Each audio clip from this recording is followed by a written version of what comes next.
Okay, ito ngayon ito ang welcome weather sa amin. Ito ngayon ang balcony. May bagyo. Ito yung snow. Wala si Bidar. Wala akong kasama. Ito ngayon yung sasakyan. Ito ngayon ang around the house. Sa labas. Bumuti sa yelo.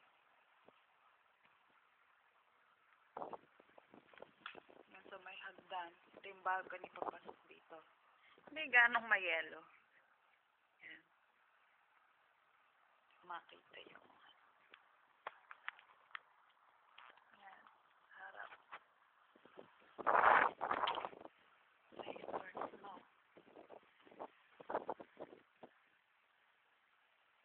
Okay.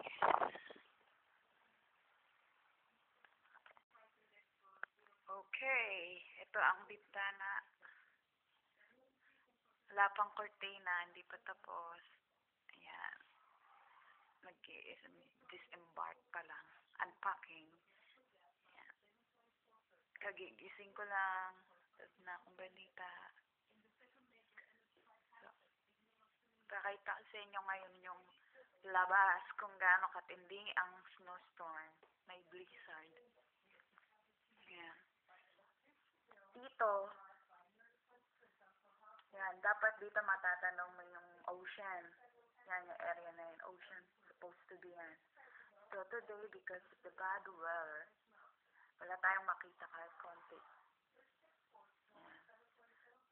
Mataas ngayon din ang lugar dito. Parang sa Bergen area din.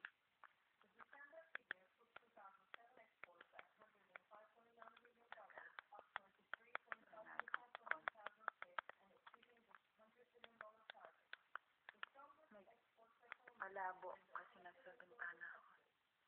Yan, ito ngayon ng kapitbahay. So, dalawang palapag kami nakatira. Ito yung balcony sa harap ng bahay. Bali yung entrance kanina yung pinakita ko. Pinuha siya ng snow. Malaki yung porch, kaya nakakatawa. Maganda ang view. Puro snow. Ayan. Hindi ko alam paano makaka-uwi si Bidar ngayon. 8 hours ang biyahe niya. Papunta rito.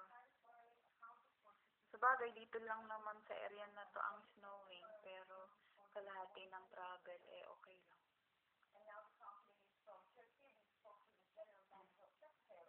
Ito ngayon ang neighbor. Mountain.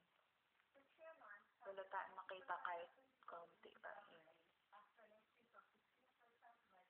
Snow. Supposed to be mga bahay yan sa taas.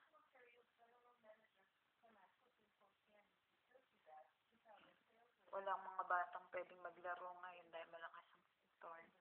Pero first time nagpunta kami rito, ang playground ng mga bata is skiing.